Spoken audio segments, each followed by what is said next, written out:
चलो देखो, हम लोग बात करने वाले हैं किसकी, काइनेमेटिक्स की।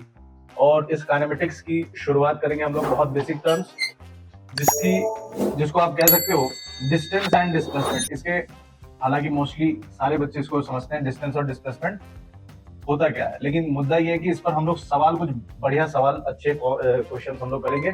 डिस्टेंस और डिस्प्लेसमेंट की कहानी क्या है, तो सबसे पहले डिस्टेंस अगर हम समझे, जैसे मान लीजिए कि आप अपने घर से निकलते हो, ठीक है, आप अपने घर से निकलते हो क्लास के लिए, ठीक है, और क्लास कुछ ऐसे जगह, ऐसा रास्ता ट्रेवल करने के बाद आप यहां पहुंच जाते हो, ठीक है। ये आपका स्कूल, कहिए ये आपका स्कूल है।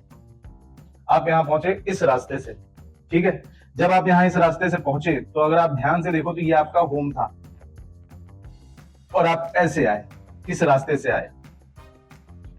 तो ये जो रास्ता है इसको हम लोग कहते हैं एक्चुअल पाथ। यही आपका क्या है, एक्चुअल पाथ। और ये जो एक्चुअल पाथ है इसे ही हम लोग क्या कहते हैं, डिस्टेंस। ये जो एक्चुअल पाथ है इसे ही हम लोग क्या बोलते हैं, डिस्टेंस। तो डिस्टेंस बेसिकली क्या हो गया, एक्चुअल पाथ। डिस्टेंस हो गया एक्चुअल पाथ, ठीक है। अब आपको मान लो कि आप बहुत अमीर बाप के बैठे हो और आपके पास हेलीकॉप्टर है। आपके पास क्या है, हेलीकॉप्टर है, ठीक है। और आपके पास हेलीकॉप्टर है और आप हेलीकॉप्टर से स्कूल जा रहे हो। तो जाहिर सी बात है कि जब आपके पास हेलीकॉप्टर है तो आप ऐसे तो जाओगे नहीं, आप हेलीकॉप्टर से उड़ोगे और उड़ने के बाद डायरेक्ट आप अपने स्कूल पहुंचोगे, सीधा एकदम। तो ये जो शॉर्टेस्ट रास्ता आपने जो अपनाया है किसको लेकर, हेलीकॉप्टर के लेकर, इसे हम लोग कहते हैं डिस्प्लेसमेंट।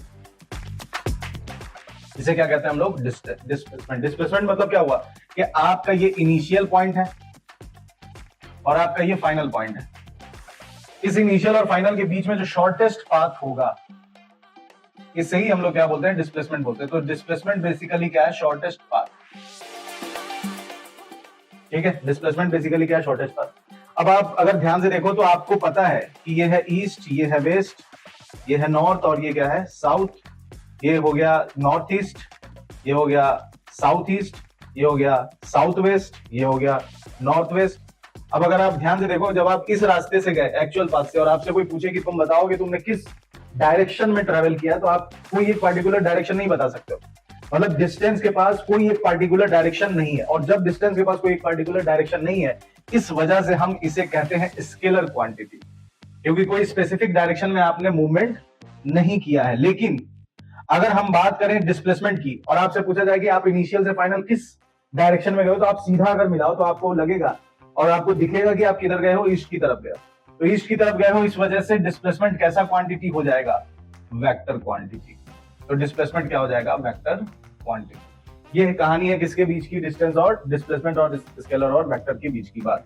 अब अगर हम आगे बात करें तो ध्यान से देखिए, डिफरेंस अगर हम देखें किसके किसके बीच में, डिस्टेंस और किसके बीच में देखें, डिस्प्लेसमेंट के बीच में, ठीक है। डिस्टेंस और डिस्प्लेसमेंट के बीच अगर हम देखें डिफरेंस, तो पहला डिफरेंस क्या होगा कि ये एक्चुअल पाथ और ये शॉर्टेस्ट पाथ, और ये शॉर्टेस्ट पाथ, ठीक है। उसके बाद ये कैसा क्वांटिटी है, स्केलर है। ये कैसा क्वांटिटी है, वेक्टर है। ये स्केलर है और ये वेक्टर है। ये ऑलवेज क्या होगा, पॉजिटिव, ऑलवेज पॉजिटिव। लेकिन इट में पॉजिटिव, नेगेटिव और जीरो, ठीक है। डिस्टेंस जब भी होगा, ठीक है, वो बड़ा या बराबर होगा किसके, डिस्प्लेसमेंट के। लेकिन डिस्प्लेसमेंट जब भी होगा, ठीक है, वो छोटा या बराबर होगा किसके, डिस्टेंस। तो ये बेसिक कहानी थी किसके लिए, डिस्टेंस और डिस्प्लेसमेंट के लिए।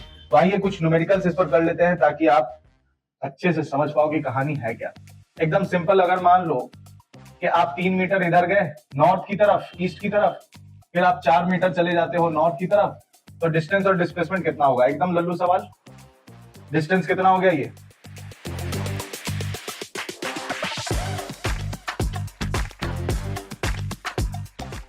ठीक है। डिस्टेंस की अगर हम बात करें तो डिस्टेंस हो जाएगा 3 मीटर प्लस 4 मीटर, एकदम आसान, 7 मीटर। लेकिन अगर हम डिस्प्लेसमेंट की बात करते हैं तो डिस्प्लेसमेंट हो जाएगा यहां से यहां, यही आपका डिस्प्लेसमेंट होगा। हेलीकॉप्टर दिमाग में रखना है, शॉर्टेस्ट पाथ। तो डिस्प्लेसमेंट कितना हो जाएगा, रूट अंडर पाइथागोरस लगाएंगे क्योंकि एक राइट एंगल ट्रायंगल बन गया, 3 का स्क्वायर अपॉन 25 मतलब 5 मीटर। 5 मीटर ये डिस्प्लेसमेंट है।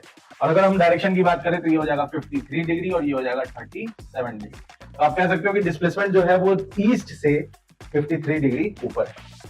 अब एक और सवाल, अच्छा क्वेश्चन।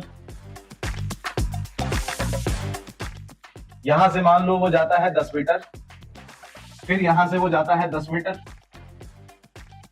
ठीक है। और ये जो एंगल है, ये एंगल मान लीजिए 37 डिग्री है, ठीक है। वो यहां से चला, यहां गया, फिर यहां पहुंचा।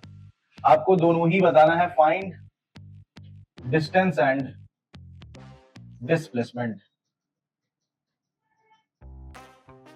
ठीक है। डिस्टेंस एंड डिस्प्लेसमेंट आपको बताना है कि क्या होगा। तो देखिए ध्यान से, डिस्टेंस और डिस्प्लेसमेंट के बीच की कहानी एकदम इजी है। आपको तो डिस्टेंस तो साफ दिख रहा है कि डिस्टेंस जो होगा वो कितना होगा, एक्चुअल पाथ। तो एक्चुअल पाथ 10 गया, फिर यहां से वहां 10 गया, तो डिस्टेंस तो हो गया 20 मीटर।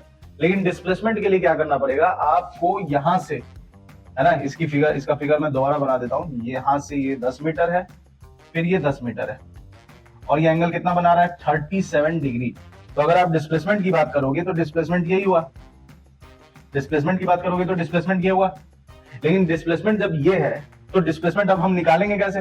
तो ध्यान से अगर आप देखो तो यहां अगर एक हम परपेंडिकुलर ड्रॉ करते हैं तो ये वाला मतलब ये एक आपको राइट एंगल ट्रायंगल बनता हुआ नजर आ रहा है।